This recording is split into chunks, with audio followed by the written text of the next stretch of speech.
Hi guys, and welcome back to my channel. So today I'm going to be showing you how I made this mask.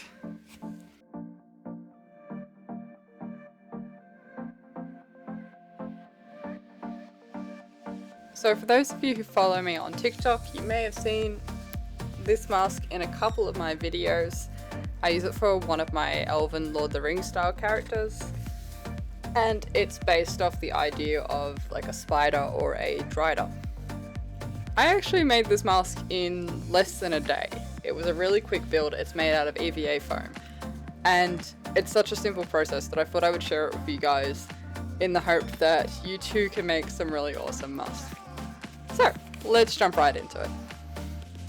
Alrighty guys, so to get started you're going to need a design of some sort. Now I didn't film this part, but I'm working off that template you can see on the screen in front of you. Now this is actually based off a design for a character I made for a Lord of the Rings evil one-shot D&D campaign.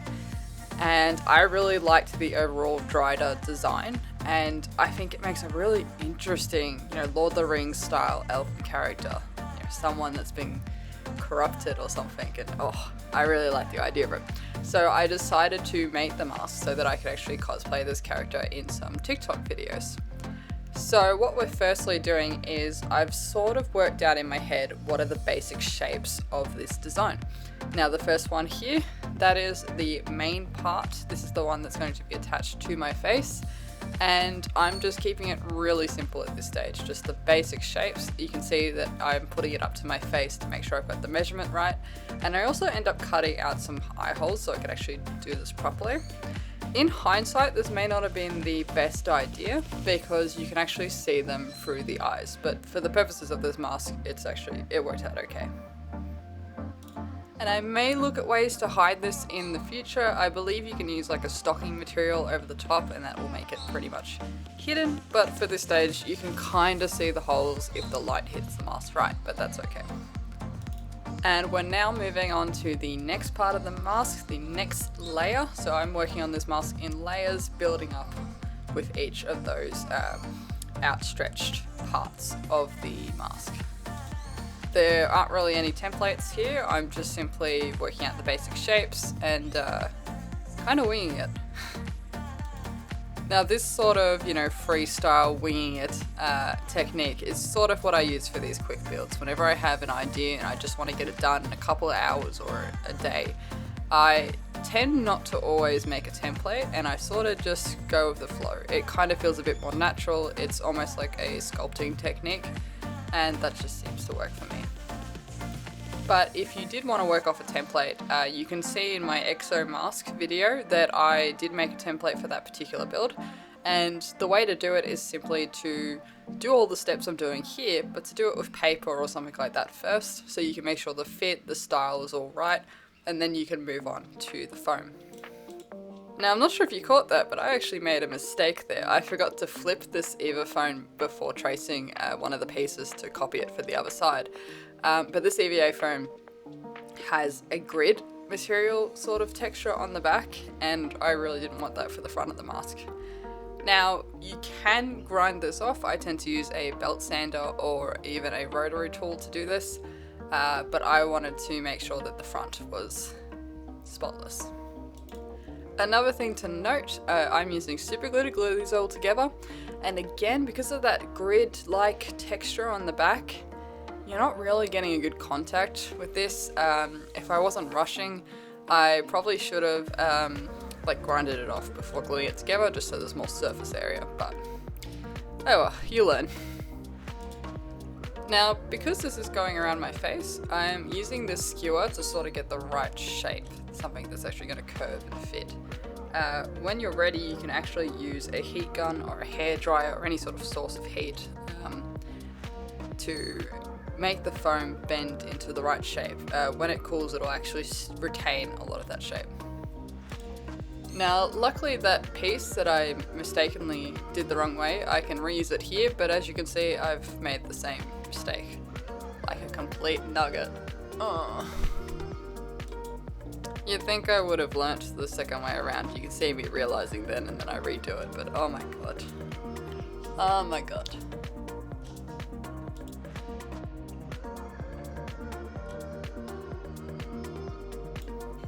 Alrighty, so now the third layer is complete. Just got to glue that on and move on to the next part.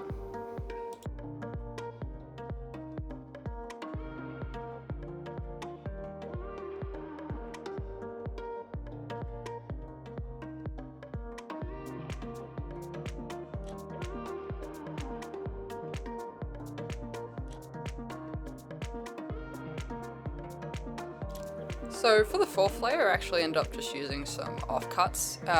Definitely if you have any large pieces of foam left over, you can use these for other projects or even other parts of the same project. Now for this part, to actually get them to join together properly, I needed to cut on a slight angle because the join is angular. I'm not sure exactly how to describe this, but you don't want it to be a 90-degree angle cut.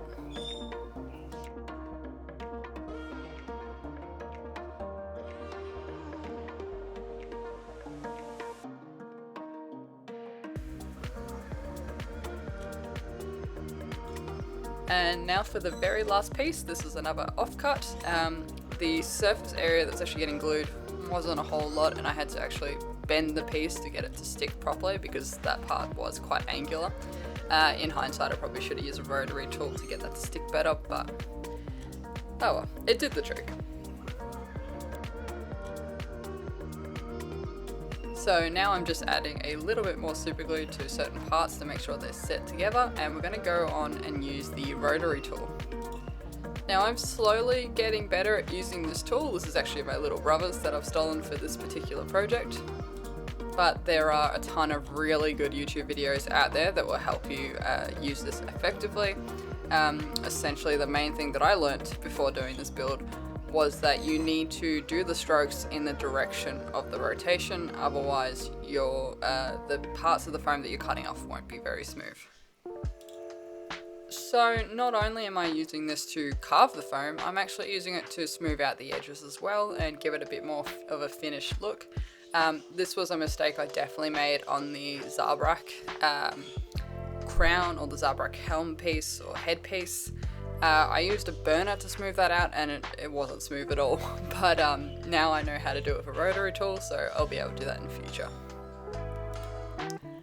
Now, of course, if you are planning on painting your particular piece, whatever it may be, you can definitely take a pen or a bit of paint and mark out what you want to carve away.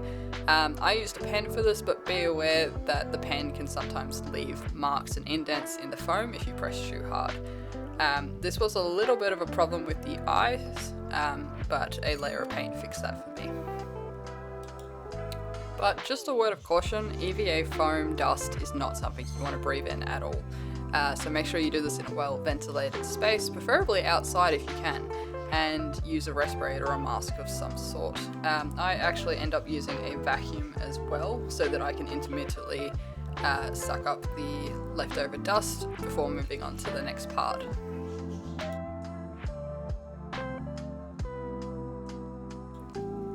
Now, how am I deciding what to cut and what not to cut? In truth, I was definitely winging this, but the way I was going about it was thinking about the rotary tool as kind of a pair of scissors or a knife, and I'm just cutting out the parts that I don't want and leaving behind the high sections. So I'm basically digging trenches into the piece, into the way that I want it to look.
Now once you're happy with this piece, you can go ahead and use a heat gun or a hairdryer and basically seal the surface. So what you're doing is heating it up, and that will actually lock in the details that you've just made.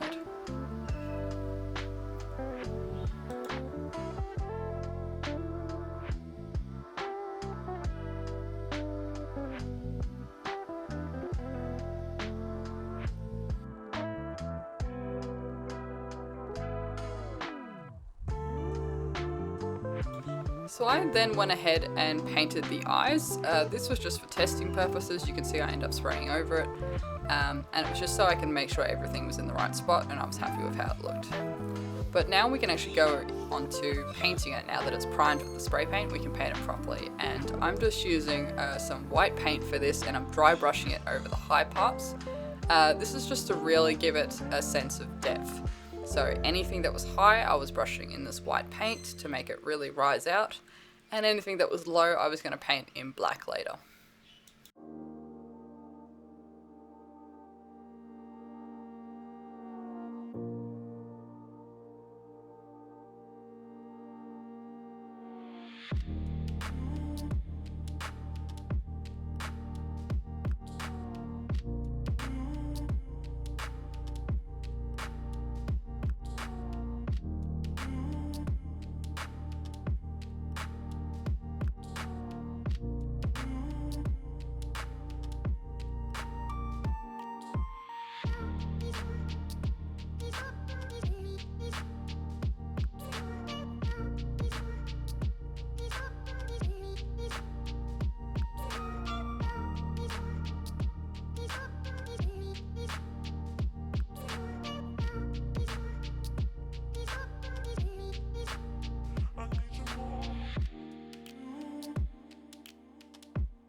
So now I'm just going to add a little bit of detail to the piece. I'm actually using a sort of like a pink color. I revised this a lot, but I just wanted to make kind of a fleshy area around the eyes so that it looked like they were actually in sockets.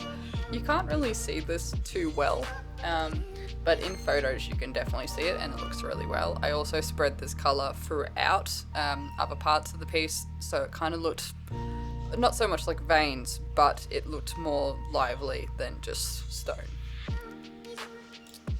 And although this was like a really simple thing to do, I think it really added to a little bit of realism to it. You know, not so much, but it actually looked more alive and fleshy and like a creature rather than like a stone or wooden mask.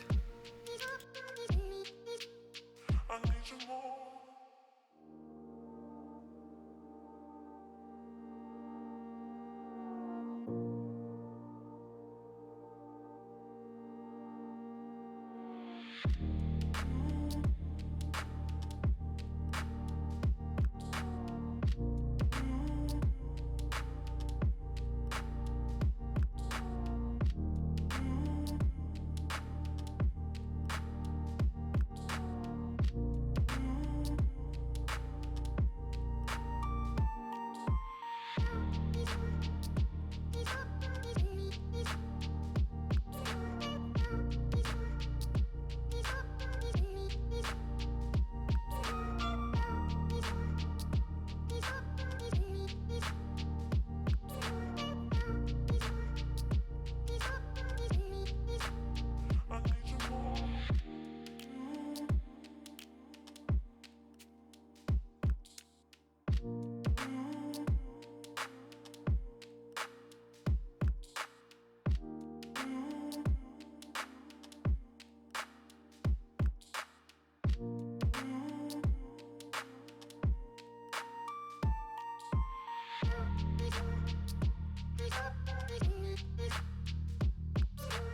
So something that's not shown here, I ended up adding a ribbon to the mask to tie it on, and this I just thread through the holes that were left by the skewer when I was trying to bend it into shape.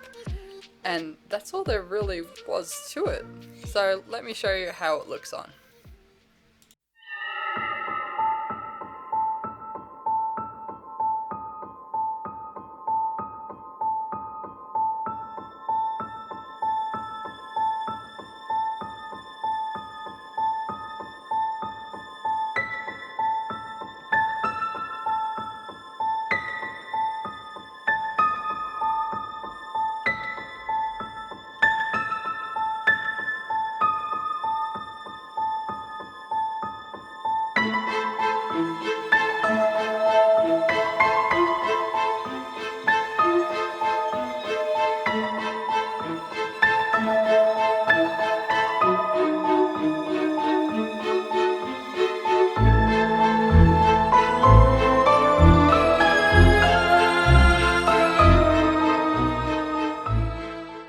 Well guys, thank you so much for watching. I hope you enjoyed the video. I had a lot of fun making this, and I'm sure I'm gonna have a lot of fun with all the videos I'll be making with this too. If you do end up making a mask based on this tutorial, please feel free to tag me at StarkissFixin on either Instagram or TikTok. I would love to see what you create. But that's really all I have for this video, so again, I hope you enjoyed, and I will see you all next Friday. Bye!